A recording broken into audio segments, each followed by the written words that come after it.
The way an author ends their novel is arguably the most difficult and important part of the story because it decides how the message of the book is conveyed and how the reader is left off. There are many different ways to end a story, but ultimately, close to all authors want to finish the book by appropriately rounding everything off while strongly concluding the messages that is portrayed throughout the writing. Authors of dystopian and utopian novels are not usually looking to please the audience. Rather, they focus on writing a very powerful ending that completely finalizes the story. This representation of type of novels which were aforesaid stated shows how most authors find it much more important to appropriately conclude the story rather than writing in a way such that the audience feels pleasure. In conclusion, the endings of novels are very important because it decides how the reader interprets the story. Although, as an author, writing shouldn't be specifically directed at the reader, but it should be ended appropriately to the story. John's death in Brave New World was appropriate to the novel in a way that it finalizes Aldous Huxley's message, which says that true happiness cannot be found in temporary artificial things such as drugs and sexual experience, because they would never get to feel delight such as family and true love. The ideas and not previously known knowledge that Alpha's retrieved from being exposed to the act of suicide could possibly lead to the novel society to collapse. Brave New World ended in the Savage's suicide. Just under the crown of the arch dangled a pair of feet. Aldous Huxley doesn't provide the audience with any reactions to John's death, forcing the audience to infer how everything played on after the suicide. The noose took the light out of John and possibly out of Brave New World society due to them not being used to self-murder. Alphas such as Bernard would have likely started getting trailing thoughts that they aren't supposed to get, leading to a collapse of society. "I feel," he said, after a silence, "as though I were just beginning to have something to write about. As though I were just beginning to be able to use the power I feel I've got inside of me." Usually, when Bernard and Helmholtz were exposed to something they shouldn't have been, they start to get these trailing thoughts of never before known things. Now, being exposed to suicide is something major and very impactful, likely leading for the alphas to start doubting everything that is part of the society. Aldous Huxley had an intention of writing about a dystopia. Through the ending that he chose to insert, it appropriately concluded the novel by using John as an example of what the novel society can do to a person. Throughout the novel, there's not a real well-developed plot. Rather, there's a lot more science and philosophical-based writing. This directs the book at those who want to learn about dystopias and their effects, not to those who want to read for recreational purposes. The ending of Brave New World concludes. It does not necessarily provide satisfaction to the reader, but it correctly summarizes all sides of Aldous Huxley's dystopia. John and Mustafa Mond had arguably the most important conversation of the novel. The world's stable now. People are happy, they get what they want, and they never want what they can't get. They're well off, they're safe, they're never ill, they're not afraid of death, they're blissfully ignorant of passion and old age. This speech by Mustafa Mond summarized the whole science of Brave New World society and why it was put in place.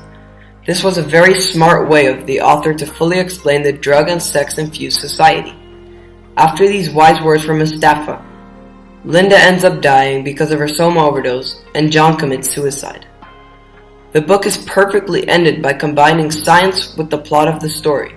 Mustafa first explains the science of the dystopia, then Linda dies due to her overdose, and John commits suicide. Another reason why Brave New World's ending is very appropriate is because Huxley concluded through the comparison of a normal person between people from the lascivious drug society of the novel.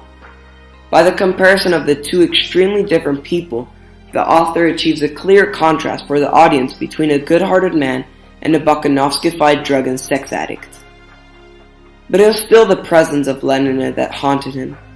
"Sweet, sweet, and if you wanted me to, why didn't you?" "Strumpet, strumpet," he shouted, at every blow as though it were Lenina. "We want the whip." At first, John is punishing himself for the lust that had built up in him for his time living in the novel society. This shows how John is a good person and that he is able to acknowledge his mistake. In contrast, the hundreds of people are saying, "We want the whip." This is a representation of how people are programmed to act in the same way. Adding on, The ending clearly compares John with the hundreds of people that wait outside of the lighthouse by going back and forth and describing the way they act and the reasons to why they do so. Finally, the novel starts off by completely going in depth of Mustafa Aman's society. Then, it fully talks about the reservation and how they haven't been affected by Soma and sexual addictions. Lastly, up until the ending of the novel, it compares the two different types of people, giving the audience a great perspective on the story in the final few pages. Some may say that the ending is quite abrupt due to John's very sudden death and due to the fact that there is no following action or information about the society after the tragedy. In contrast, the abrupt death was necessary for John, since a good person cannot live with such lustful and drugged people. Moreover, Huxley ended the novel at John's death in order to allow the readers to infer and discuss how the novel would have continued. The savage had attempted to stop the society's drug use and abnormal behavior. And if anything should go wrong, there's Soma, which you go and chuck out of the window in the name of liberty, Mr. Savage. Liberty! Furthermore, John had no choice but to try and free everyone from the Soma in the name of liberty, because he has no other place on this earth.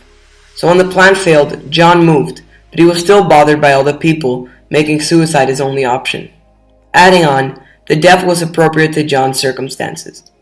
In sum, the ending of Brave New World is commonly seen as abrupt, but the abruptness leaves the reader with a trailing thought of how the novel society continues, and ultimately, as an author, that is the goal.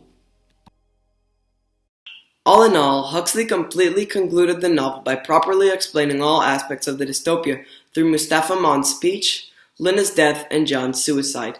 The story was appropriately ended because it wasn't meant to provide the reader pleasure, rather it did justice to the story through the comparison of John with a common man from this Astori society. The savage had come to realize that the society is completely drugged, cloned, and manipulated to be as lustful as possible.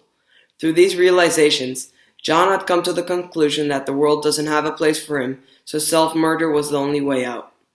This was appropriate to the story because it is highly conclusive in a way that it thoroughly explains what Brave New World society consists of and what it can do to a person that is not born into that lifestyle. In brief, the story ends in a correct manner due to highly conclusive scientific reasoning and the finalizing of the plot and characters.